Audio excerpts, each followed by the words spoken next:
And I'm Michael Hill. Coming up on Morning Edition in just a few minutes, it's Marketplace Morning Report, and then later on Morning Edition, a blanket of thick smog has settled over swaths of South Asia.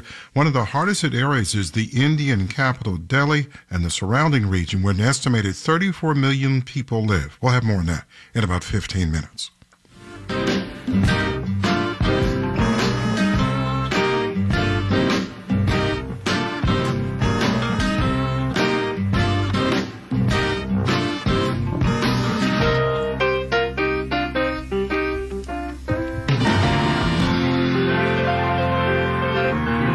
44 and clear right now.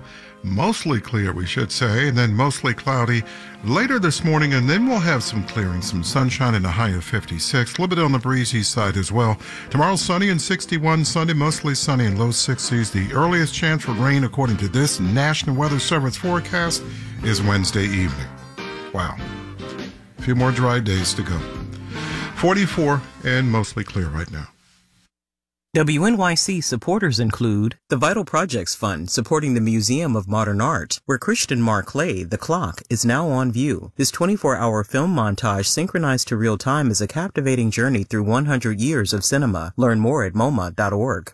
Has the role of journalism changed in our new tech reality? AI is very unlikely to go knock on the mayor's door. It's very unlikely to persuade over the second fear a government official to leak a sensitive document. Plus, satire site The Onion buys Alex Jones' InfoWars. That's not a joke. Don't miss this week's On the Media from WNYC. Tonight at 9 or Sunday at 10 on 93.9 FM. Humans come with a built-in refractometer, a device that helps you shop at a farmer's market. Marketplace Morning Report is supported by Schwab. Schwab offers investors choices like full-service wealth management, self-directed investing options, and trading on Think or Swim. More at schwab.com. I'm David Brancaccio. First, the South Korean auto giant Hyundai is preparing for the Trump administration and expects policy changes that could alter its business by elevating 2 Americans to key leadership posts. Here's Marketplace's Nova Safo. Hyundai, the third largest global automaker after Toyota and Volkswagen, has promoted its North American chief Jose Munoz to global co-CEO, and its appointed career U.S. diplomat Sung Kim as president in charge of its global external affairs. Automakers are preparing for the likelihood of U.S. policy changes that could impact their businesses. Trump suggested wide-ranging tariffs, including on all imports from Mexico, where automakers, including Hyundai, have plants. Also, a pullback of Biden-era electric vehicle incentives could hurt companies that have invested in North American production. I'm Nova Safo for Marketplace. Markets, what's called the Trump trade, could be off a bit this morning, judging from stock index futures at the moment. S&P futures are down 0.5%. NASDAQ futures are down 0.8%. The dollar is down from its highs post-election, although a euro still costs less than $1.06. We'll get a reading on retail sales later this morning, covering October. Marketplace Morning Report is supported by the John Templeton Foundation, funding interdisciplinary research and catalyzing conversations to inspire awe and wonder. Learn more at templeton.org.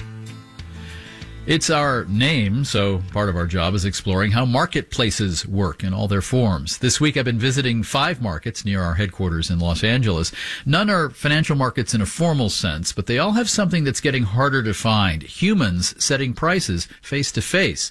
I'm in search of pro moves, tricks of the trade. Today, the farmers market in Santa Monica, California.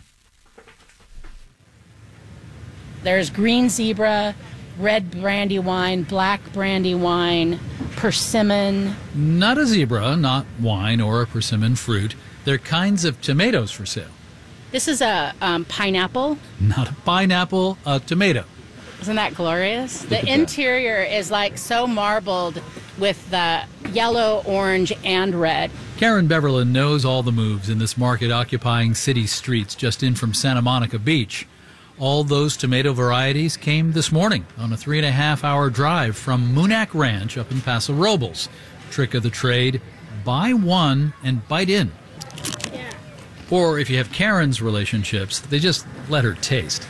At most stands, you can sample the product. Step aside, taste it, and if you love it, then buy more, enough for the house. 75 growers are set up here on this Wednesday. Public policy and their hard work in action. By the 1970s, smaller farmers couldn't make a buck competing with Big Farm and Big Grocery. The state of California responded with a law allowing growers to kick in a percentage of sales to pay inspectors to certify the produce is safe and really from the farm. They also were exempted from labeling and packaging rules. Farmers' markets in California flourished. Here it's crates upon crates of peach, nectarine, eggplant, and a head of green so intricate it looks like undersea coral. The texture is so Savoy, right? There's they're firm. They're like the Thomas's English muffins of lettuce. This lettuce is the work of farmer Kai Takikawa, who calls his business the Garden of. He has a reputation for getting up every hour of the night to keep things watered just right. Now we'll get back to the importance of names of sellers in a market in just a moment. So if you want to keep your food dollars in your area, then farmers market is the best way to do that. Karen is a pro shopper, vice president of local and specialty for Fresh Point, Southern California, who's paid to forage for restaurants and to highlight unexpected fruit and veg treasures. For people like Nick Picciotto, chef de cuisine at a Taiwanese restaurant in downtown L.A. called Kato. I get here at 6:45 every Wednesday, and if there's anything on a table that I haven't seen yet or is new coming into season, I usually go over, taste, and buy as much as I can before everyone else gets here. And so you may not even have the recipe in mind yet, but you've spotted something that seems interesting and would be good. This is going to taste good. I want to use it. We'll figure it out. Next trick, get to know your own taste buds. If you prefer a Fuji apple to a Pink Lady, you like low-acid fruit. So when you go to a peach farmer, you should say, what are your low-acid varieties? If you love Pink Ladies like I love Pink Ladies, then when you walk up to a peach farmer or an apple farmer, where are your high-acid varieties? She's got what's called a refractometer, a battery-powered gizmo for a numerical readout on this. The Fuji was 16.3. But you never leave home without a version. It's called your tongue. And some farmers here make choosing especially easy. My name is Michael Cerrone, and I go by Cerrone Farms, and we are from Sea Canyon, which is south of San Luis Obispo. So if a newbie showed up here and saw this amazing produce that you have, what's a tip for the shopper? Either they like sweet apples or they like tart. So here's my tip. We line our table up from sweet to tart. So we just point, go that way if you want tart, come this way. There are lots of tools on Karen's market cart: a folding knife for slicing off bits for tasting, paper towel for the schmutz. But the big tool at all the markets we've been visiting is to build relationships. Morning, Don. This is Victor. This is Sherry. This is Troy Regier. This is Justin and Savannah. So, this is the Garden of. A stand isn't a stand, it's a business that probably has a name, and the people working there, maybe the farmer, they have names. Jack sold me those great tomatoes a couple weeks ago. Let me see what Jack's got today. Absolutely. Every farm stand here, they are so welcoming to anyone walking up. Karen Beverlin is working on a book about farmers market navigation. It's due in 2026.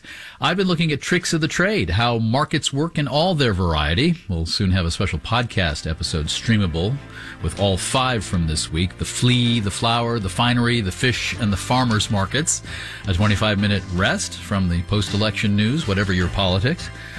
I'm David Brancaccio, Marketplace Morning Report. From APM, American Public Media.